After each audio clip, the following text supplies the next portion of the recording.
Nuevamente les damos la bienvenida y damos con ello inicio al módulo número 2, donde abordaremos las patologías más frecuentes de la cabeza, el cuello y el tórax. Al finalizar el módulo, el estudiante debe conocer la utilidad de la radiografía en el trauma craneofacial, reconocer los signos radiológicos principales del trauma craneoencefálico y distinguir las lesiones primarias y secundarias, aprender los conceptos claves y los criterios radiológicos de trauma de columna, realizar un abordaje sistemático de las imágenes del tórax e identificar los signos radiológicos de las patologías más frecuentes del tórax. Como ya es de su conocimiento, este módulo será llevado a cabo en el transcurso de una semana, donde tendrán acceso ilimitado a la plataforma sin un horario preestablecido. Sin embargo, reiteramos la recomendación de que se destine un tiempo mínimo de 1 hora por día con el fin de cumplir con las tareas propuestas en el tiempo estipulado.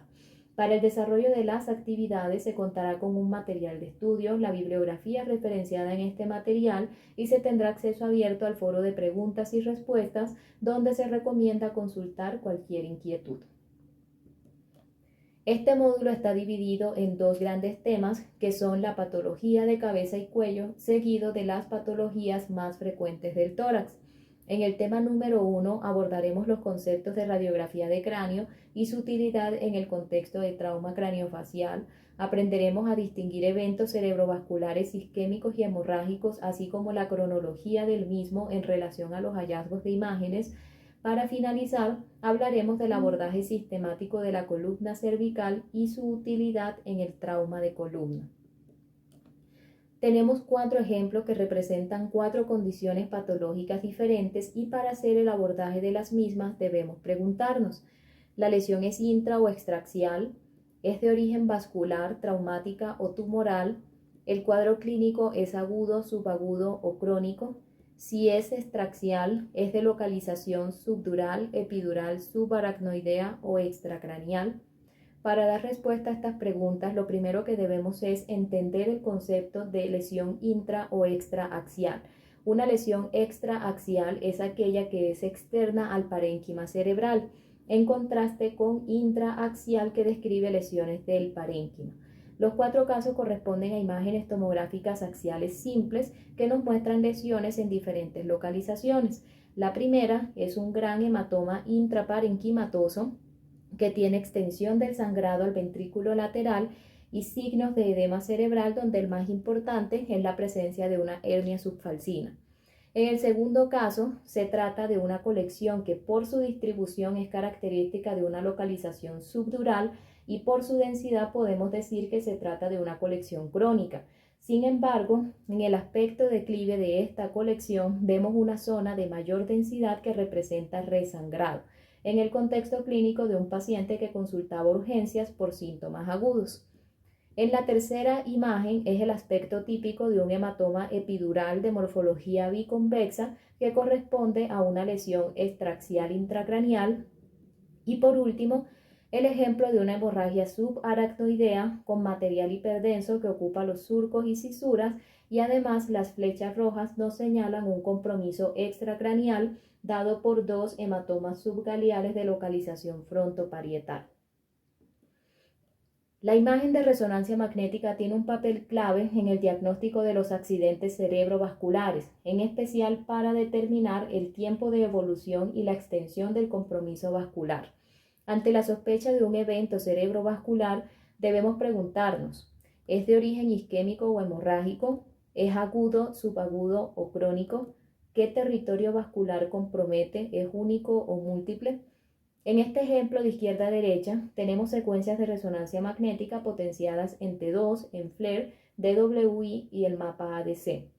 Las secuencias DWI son secuencias de difusión que se deben valorar de manera conjunta con el mapa ADC, dado que este es una representación cuantitativa del movimiento de las moléculas de agua. En los accidentes cerebrovasculares se espera que haya zonas de restricción en la difusión secundarias a áreas de edema citotóxico. En este caso señalamos con rojo y amarillo 2 zonas de compromiso córtico-subcortical. La primera, señalada con la flecha roja, tiene un comportamiento hiperintenso en el T2 y en el FLAIR con una marcada restricción en la difusión, mientras que la segunda, señalada con la flecha amarilla, es una zona que vemos que también tiene comportamiento hiperintenso en el T2 y en el FLAIR, sin embargo no muestra signos de restricción en la difusión. Esto indica que las dos lesiones tienen cronología diferente, la primera compatible con un tiempo de evolución agudo y la segunda de carácter subagudo. En conjunto representan un evento cerebrovascular de origen isquémico que compromete los territorios vasculares de las arterias cerebrales medias y que constituye entonces una enfermedad multivaso. Todos estos conceptos los iremos ampliando a medida que se va desarrollando de manera progresiva el módulo. La segunda parte de este módulo son las patologías más frecuentes del tórax y para ello hablaremos inicialmente de la radiografía de tórax, que representa la modalidad de imagen inicial en la mayoría de los casos. Vamos a sugerir el abordaje sistemático de estas imágenes, las medidas útiles en la radiografía de tórax, los signos básicos que nos orientan hacia una determinada patología o localización, los patrones radiológicos del pulmón y la pleura, y por último la radiología de tórax en el contexto de trauma. Al observar esta radiografía de tórax puede parecer compleja su interpretación. Sin embargo, seguir una serie de pasos hace más sencillo el análisis de la misma. Siempre debemos comenzar preguntándonos si la imagen cumple criterios de calidad, si la proyección es antero-posterior o postero-anterior y si es normal o es patológica. Y en este punto es a donde sugerimos que siempre que se haga el abordaje de una radiografía de tórax o de cualquier estudio en general, siempre se haga de la misma forma para evitar omitir alguna estructura, bien sea desde las estructuras internas hacia las externas o viceversa. Si lo hacemos desde adentro hacia afuera, comenzamos analizando el mediastino y las estructuras que están dentro de él. Entonces vamos a observar la tráquea, los grandes vasos, la silueta cardíaca, entre otras. Seguimos entonces con la valoración de los campos pulmonares, posteriormente las estructuras óseas y los tejidos blandos y por último los elementos externos, como en este caso que el paciente presenta elementos de monitorización externa y un catéter venoso central de acceso subclavio. Cuando vemos que hay compromiso pulmonar, debemos entonces establecer si ese compromiso es alveolar, si es intersticial o si es mixto. En esta radiografía, haciendo este abordaje sistemático, en el mediastino primero valoramos la tráquea, que tiene en su interior el tubo orotraqueal, del cual debemos reportar la distancia desde el extremo distal hasta la carina.